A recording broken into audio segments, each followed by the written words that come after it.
In the name of Jesus, amen and amen.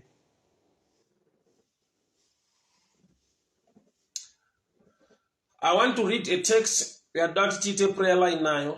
Nixon Shinurai, God bless you. Patricia Muzitiri, God bless you. A common scripture, John chapter 5. John chapter 5, I'll start from verse 7. I can't say, the sick man said, for I have no one to put me into the pool when the water is stirred up. Someone else gets ahead of me. Jesus said to him, stand up, pick up your mat and walk. Ndovungu wazhinji nyaya tinoiziva murume anga ari padziva reBhetsaida aiva nemakore anokwana 38.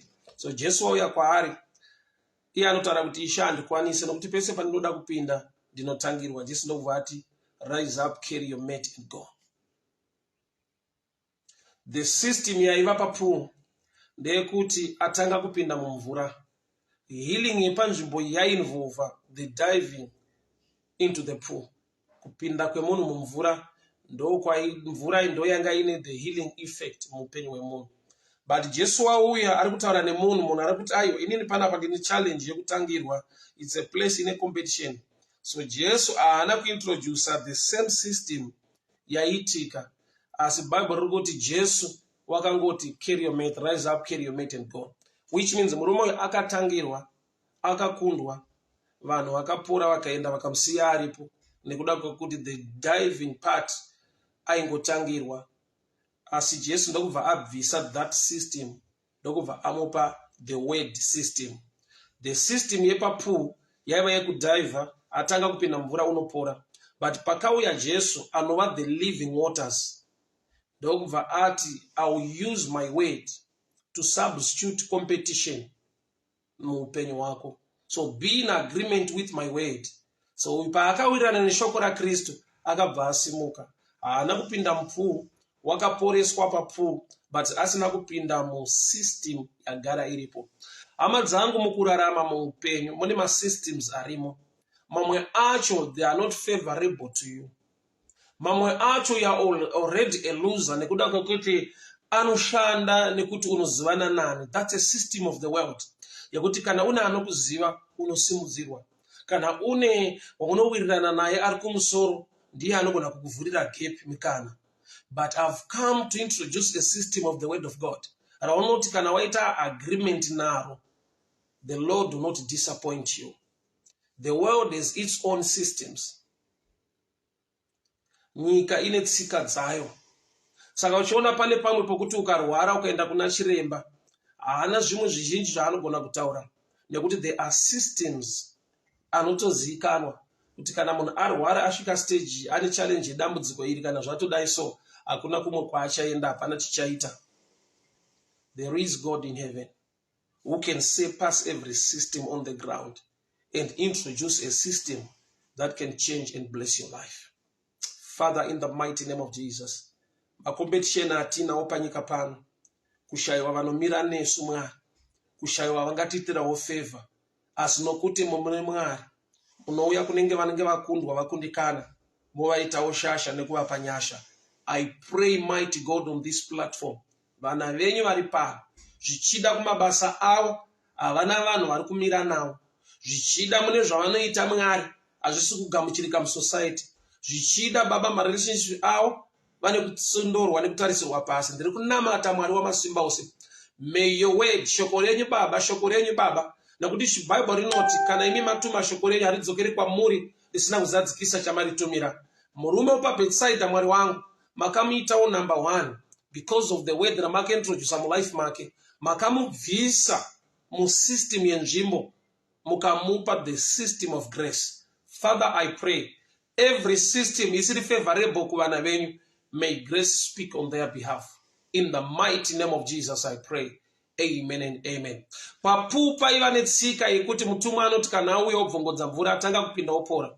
So murume uyu wakakundwa, murume uyu akava a failure, murume uyu akava nerecord yekukundikana for 38 years. But musi wakauya Jesu haana kuintroduce the same system to this man. Wakabvisa masystems ese asiri favorable kumurume uyu.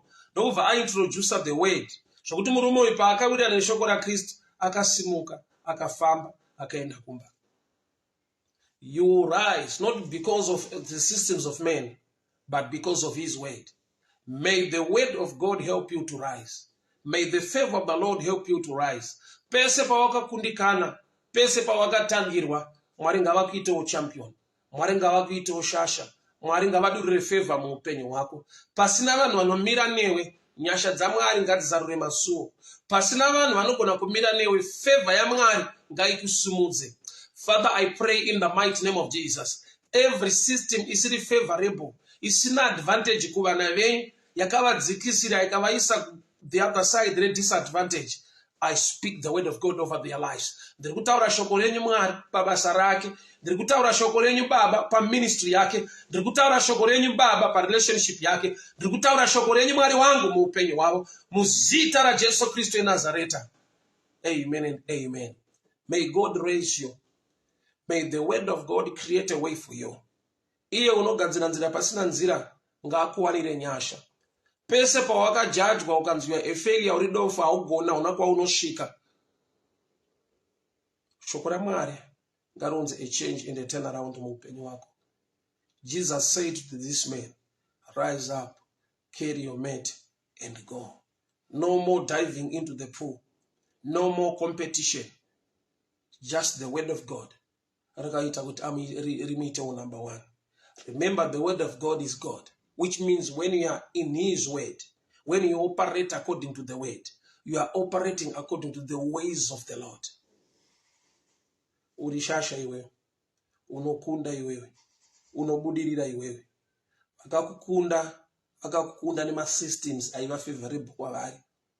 But ndauya ne system inonzi grace. Inoti veshure ndo vanoita vemberi. Ndauya ne system inonzi grace. Vekukundwa ndo vachava vakundi. Ndauya ne system inonzi grace. Pawainzwa nemakore hausimuke, Mwari ngavakupe favor. Rimwe suo ngarizaruke. Be a number one. Chiitwawo shasha nenyasha. Muzita ra Jesu Kristu eNazareta. Amen and amen. This is the prayer for you this morning, so you can join me tomorrow as well. Mwari vakitire nyasha. Sister Barbara Kureva, how are you? God bless you. Long time seeing you. Ruth Bazame, the good Lord bless you. Mukaja Zongororo, God bless you. Sister Evangelist Gatawa, Captain Mangwiro, may the good Lord bless you. Michelle Chingai, God bless you. Sheila Banyera, God bless you. Caroline Mutimanyoka, Jonathan Chitambo, Maulino Wakatama, Magomeza, God bless you. Catherine Manyesa, may the good Lord bless you. Jeffias Mazuru, God bless you. William Nyabaza, Barbara Kureva, God bless you. Tapiwa Nyamfukuza, Captain Mangwiro Nyashatzwanzwe, Evangelist Gatawa, Amazangu Itirwa Nyasha, Patricia Muzitiri, God bless you. Melody Filmon, God bless you. Ushechikomo, may the good Lord bless you. May the good Lord favor you. Memory Chatambarara, favor upon your life. Tinashe Mutisi, God bless you. Lucia Mafunga, God bless you. Lainika Guna, Memo Makurume, God bless you. Gertrude Makomo, Charles Bamusi, God bless you. Jane Mabuto, God bless you. Wilbert Shikola, may favor be upon your life. Tapiwa Nyamufukuza, Amazangu Ropafadzwa Mwari vakuitire nyasha. Charity Mulambo Mapumisa, may the good Lord bless you. May the good Lord favor you. Minister Ashley Talent, may the favor of the Lord be upon your life. Sylvia Dumbo, God bless you. Joshua Jonasi, may the favor of the Lord be upon your life. Nyasha dzive pamusoro peupenyu wenyu amadzangu. Mu area ya mainzi amugone kusumuka. Mu area ya munonzi amunanumira nemi munongotangirwa. Mwari ngaakuite number one. Mwari ngaakupe favor. Ngaakubvise mu system yepa ground. Akupe the system of grace. Inosumudza zvakadzidzika.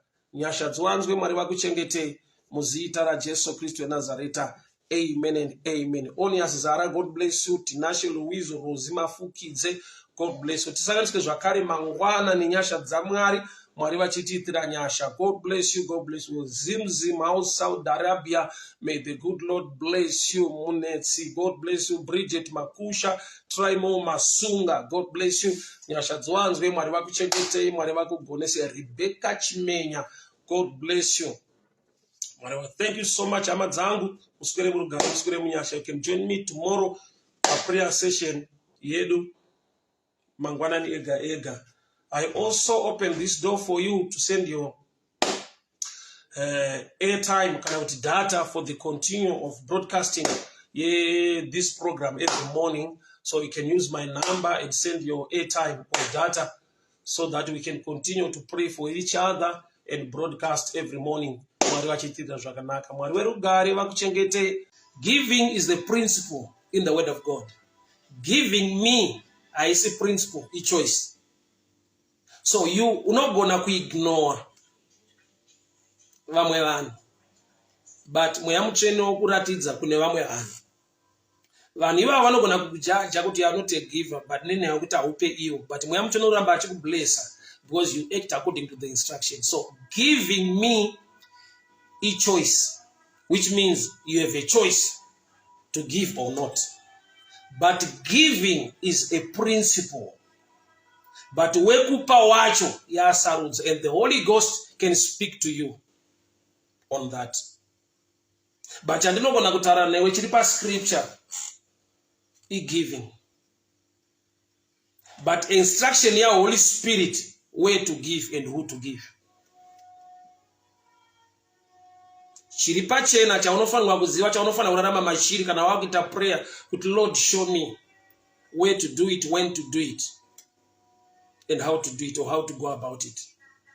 So giving me is a choice. Giving is not per level a choice, instruction. Mwari ngavataure newe ugone kurarama as a believer. Why? Because kune door rinogona kuvhurwa by praying, kune door rinovhurwa by fasting. There is another door rinogona kuvhurwa with giving. There is another door rinogona kuvhurika muupenyu nekuti you are humble nehumility. Kumushawe kwako akati zvimwe zvese ngazviitike but this area haibude. Madhimoni kwaunobva akati zvimwe zvese ngazviwane hako, zvimwe zvese sangana nazvo, but pane apa ndo patakagara apa. Ipapo pacho manje pane desire moyo wako. Mwari vandituma kuti nditaure newe muupenyu wako. Uchanwa mvura yeBethlehem. You will testify kuti kuna Mwari une simba kudarika masoja evaFilistia anenge akagara patsime. Unoriziva tsime raunoshuwira, unochiziva chishuwo cheupenyu hwako, chaunonzwa kuti I've tried this and I've tried this and I've tried this. Dzimwe mvura ndanwa, zvimwe zvese ndaita, but pane chiri kushota, pane chandinoshuwira, chandinochema nekudemba. May God grant you the wishes of your heart. Ngazviitike ugone kupupura nekutenda nekunongedzera kuti ava ndiwo Mwari ava. Why? Because David haasiri akaenda, but he had 3 mighty men. Iwa hauna 3 mighty men. Iye Mwari pachake muutatu hwavo, the Father, the Son and the Holy Spirit. Ngavakuwanire nyasha muzita raJesu. Amen. Imi wamasimba ose mchane wakatendeka, just like the daughters of Zelophehad.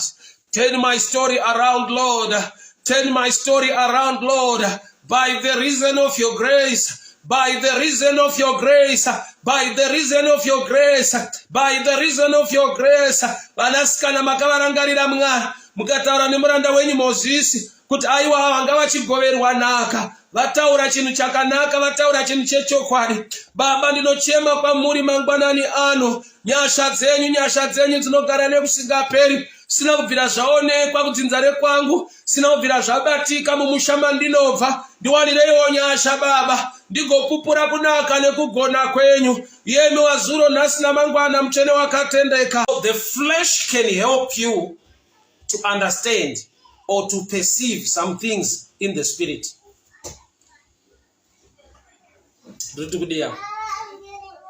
Paunonzwa nyama kuneta, iwo wapika a signal of prayer. Paunonzwa nzara isiri common so, iwo wapika a signal to fast and seek the Lord. There is a challenge coming against your life. And the devil knows kuti ukapinda prayer, the Lord will strengthen you, the Lord will guide you, the Lord will give you wisdom, and the Lord will give you breakthrough. So he knows kuti ukapinda prayer chinisho agona kudila nacho.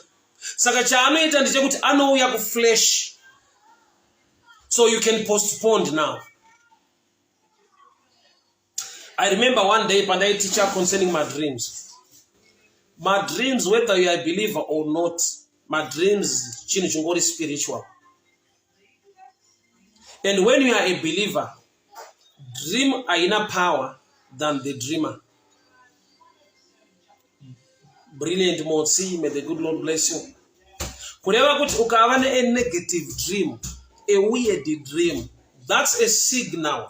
There is a fight in the spirit beforehand for you to take action.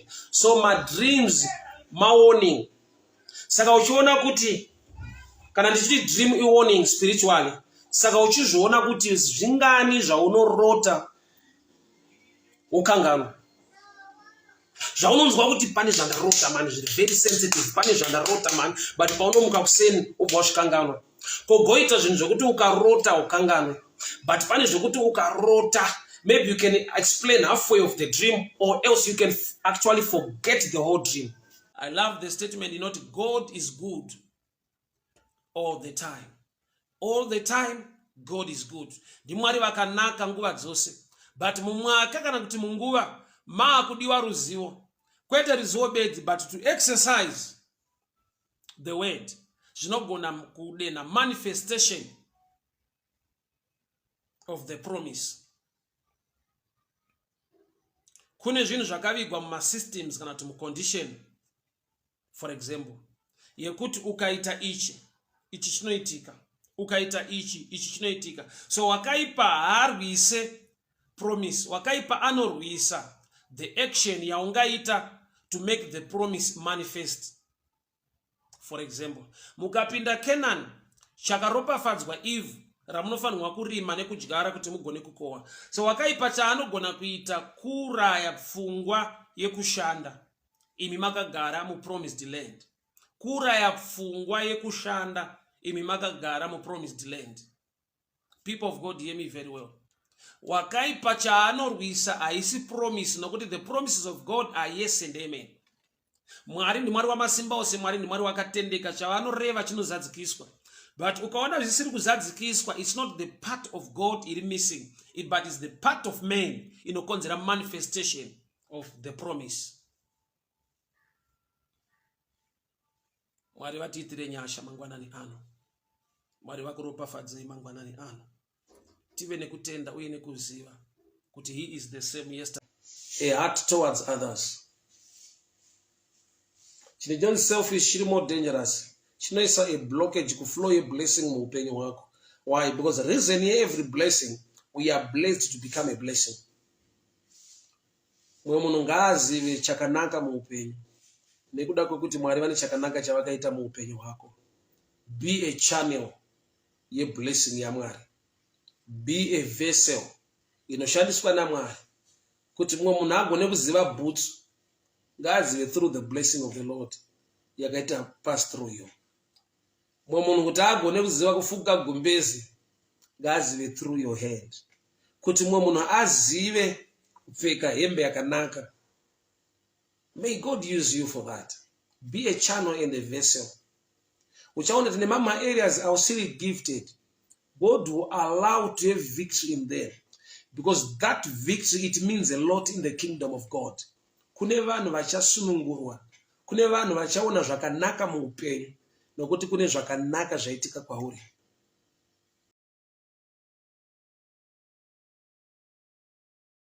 Gate e Jericho, they were locked, anga akakiwa, panga pasina access yekupinda kana kubuda. But Mwari vanotaura kuna Joshua vachiti tarira ndakupa. Kureva kuti ndoda kuti uve nemumwe muono wakasiyana nemuono uri carnal, nemuono uri natural. Nokuti muono uri carnal uri natural ndekuti kana pakakiwa apagone kunzipata rushoko rekunzi tarira ndakupa. Nokuti haugone kupiwa chinhu chakavharwa, chakabloka, chakakiwa. But Mwari vari kudii, vari kuti kana wane kuziva pamusoro pe-ability nekugona kwangu, ukandirumbidza, uchaona kushamisa kwandichaita. Why? Nokuti Israel haina kuzopinda nepamagedhi.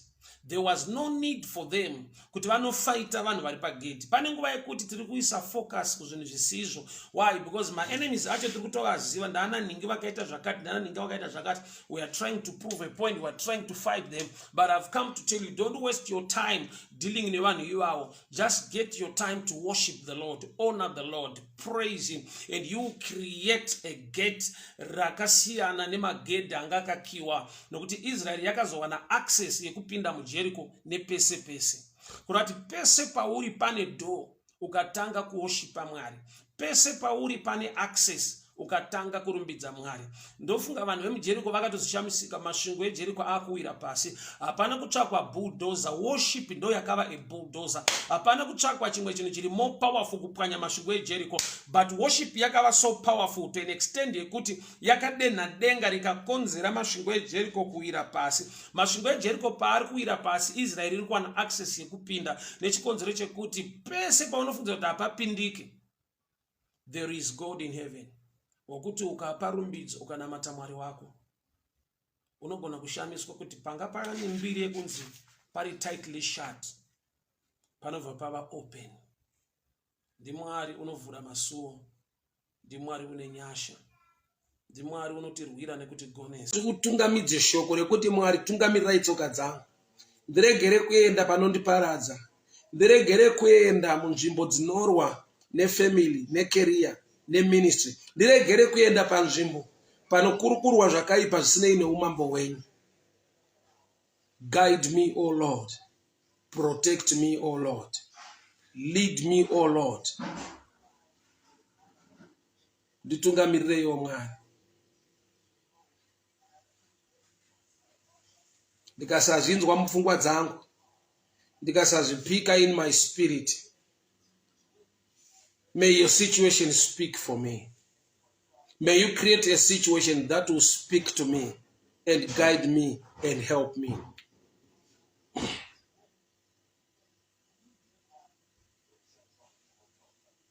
Ruth wakaerekana ari mumunda maBhoazi, maiva newanano yake nebreakthrough yeupenyu hwake. Rebeka wakaerekana wasvika kutsime kune murume ane chekuita nemarriage nefuture yake. The same with Rachel. Zvimwe chete naMoses, wakasvikogara patsime kuMidian, ndo pakazova nebreakthrough yeupenyu hwake. Dai Mwari vatitungamirirawo. Taregera kungofamba, asi kuti Mweya Mutsvene atitungamirira pamafambiro. Tiende pane chekuita neupenyu hwedu, tiende pane chekuita nefavor, tiende pane chekuita nebreakthrough. Muupenyu wakaipa une zvinhu zvakadaro zvaanoita, iwewe you become a trap yedownfall yeupenyu hwako, nekuda kwekuti ane zvaanokonzera, ane maweeds aanokonzera, zvichida mubusiness, zvichida mumarriage, zvichida muupenyu, zvekuti at the end unopedzisira washaya kuti ndiri kunamata Mwari here, Mwari vanondida here, Mwari vaneni here. At the end unoneta, unotaura zviri negative, unolose your faith. By doing so you open a door ye attack in your life. So ndiri kuti kudii mangwanani ano, nyangwe maweeds aripo, your focus must not be on weeds. Your focus ngaive pa Calvary, ngaive pa nyasha nerudo rwaMwari pamusoro paupenyu hwako. Ziva zvaakakuitira, ziva zvaanokuitira. Tenda Mwari nechipo cheupenyu. Zvimwe zvese zvinokumukira surrounding you muupenyu haisi nyaya, nokuti zvese kana zvakauya to attack your life, sei uri kurarama nhasi, inyaya kuti God is on your side, God is protecting you. So your focus ngairegere kuva pamaweeds. Your focus ngaizive kuti wheat inoibva chete, wheat inokura chete.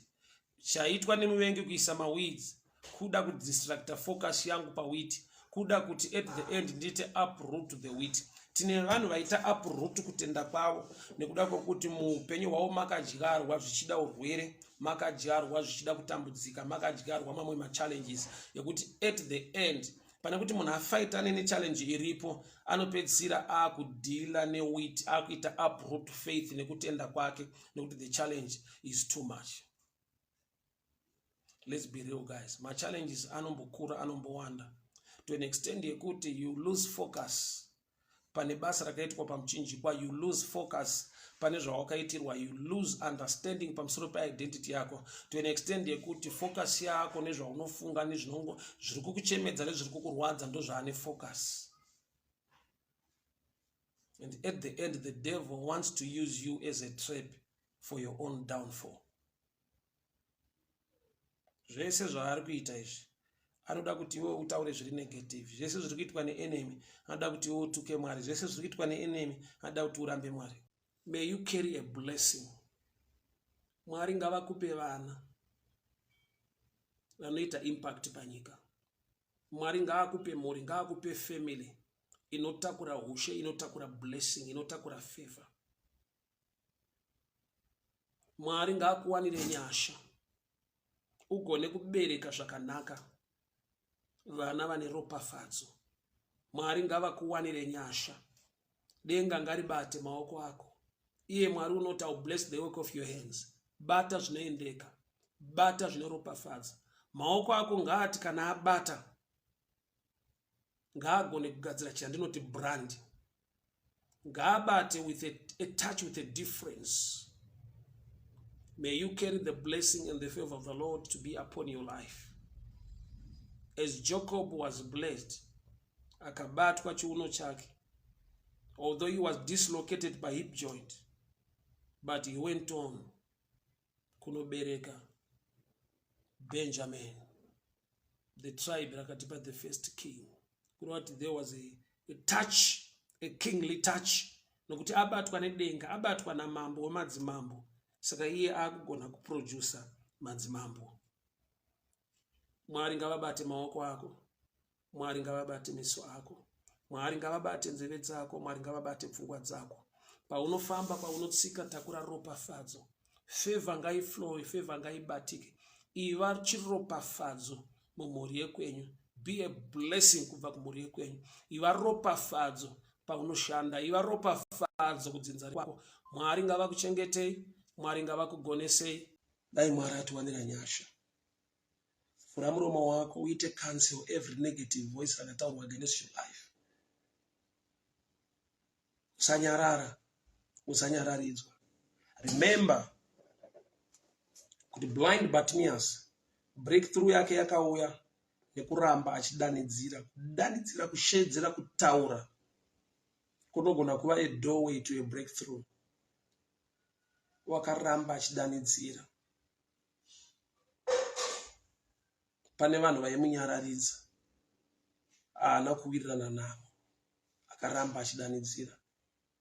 Mazwi ari kutaurwa nema-enemies ako ari kuda kukunyararidza, ari kuda kukudzikamisa, but wiramba kunyararidzwa. Taura mazwi ari positive concerning your life this morning. I am highly favored. I am blessed of the Lord. I am anointed. I am wonderfully and fearfully made. Mwari vanondida, vane nyasha neupenyu hwangu. Muzita raJesu Kristu weNazareta, nyasha dzaMwari dzinotungamirira upenyu hwangu nemhuri yangu. Zvandinobata zvinoendeka. So open up for the things of the kingdom. Waane kutenda kuti Mwari haaite zvinhu kuchechi kwedu bedzi, but Mwari une varanda vake pasi rese vaanoita nawo zvinhu, vaanopa zvizaruko zviri different. You need to open the book of Moses, even under the leadership of Nehemiah. Tine vanhu vakapiwa dzidziso dziri so biased, dziri so dangerous from their leaders kumachechi kuti hakuna umwe munhu waMwari waunonzwa. I'm the only man of God. Read my books, get my teachings. The truth iripo pa kingdom ndeyekuti you can also learn from the book of Moses when you are under the leadership of Nehemiah. Why? Nehemiah is gifted in construction. He is gifted in building.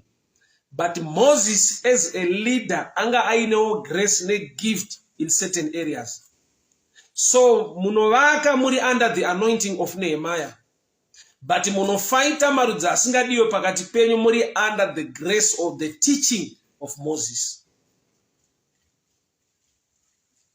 Mwari unodana vanhu vazhinji ovapa nyasha dzakasiyana siyana, ovagovera zvipo zvakasiyana siyana for the better of the kingdom. So munhu kana asina a kingdom mindset, aine a church mindset, aine a doctrine yakamumbunyikidzwa kuti there is no other man of God besides me, uchararama nevana vaAmoni nevana vaMoabhu pakati pako. Iye unogadzira nzira pasina nzira ngaakuwanire nyasha. Pese pawakajajwa ukanziwa a failure uri dofu haugona una kwaunosvika. Shoko raMwari ngaronze a change and a turnaround muupenyu wako. Jesus said to this man, rise up, carry your mat and go. No more diving into the pool. No more competition. Just the word of God. Number one. Remember, the word of God is God, which means when you are in his word, when you operate according to the word, you are operating according to the ways of the Lord. Urishasha iwewe, unokunda iwewe, unobudirira iwewe. Vakakukunda nema systems aiva favorable kwavari. But ndauya ne system inonzi grace. Inoti veshure ndo vanoita vemberi. Ndauya ne system inonzi grace. Vekukundwa ndo vachava vakundi. Ndauya ne system inonzi grace. Pawainzwa nemakore ausimuke, Mwari ngavakupe favor. Rimwe suo ngarizaruke, be a number one. Chiitwawo shasha nenyasha. Muzita ra Jesu Kristu Nazareta. I pray over your life this morning. Every blockage, every opportunity yakavarwa, pese pakavarwa mikana, pawaka rejectwa kwasagamuchirwa. May God create an opportunity for you. May God create an opportunity for you. May God create a chance for you. For the Bible says time and chance are given to all. I don't know whom I'm talking to this morning. There are times you have been trying so hard and people are resisting you. It seems you've been trying so hard, but you always face resistance. There is a blockage, but but I've come to tell you this. There is God in heaven who will create an opportunity, a chance for you. You are going to prosper in the land of the living, in the midst of those who hate you and reject you. God will make you prosper. Zvichaitwa naMwari nokuti Mwari wedu unocreate makana panonzi hapana mukana. Pese muupenyu ane chamwari chiri mari chekuti ukava nemeso mweya unogona kuchiona. Zvafana nevabereki vedu. Kana Bhaibheri ichitikudza baba namai vako mazuva ekurarama anowedzerwa panyika, kalenda rako riri respect and honor yemaparents. Blessing iyoyo iri muoffice, iri muparental office haiwanikwe kuchechi. Hakuna kumwe kwainowanikwa. Zvakuti munhu akada kutokuroya, munhu achakudza kuti mubereki wako hasi right. Chana nevabereki vako. Nyaya yekuti ndeyekuti kana vakatonzi vanoroya, kana Bhaibheri richingotikudza baba namai vako harina kuisa koma roti kana ari muroyi imbosiya, kana achidhakwa imbomira. Office yekungova parent haisi office yecharacter, ioffice yekuti akaita give birth to you chete. So that reason yekuti akakubereka, character does not matter. Akakubereka yeye ukamutengera sugar ari muroyi, you can still carry the blessing. Why? Nekuti ari mu office yake as a parent. Pakati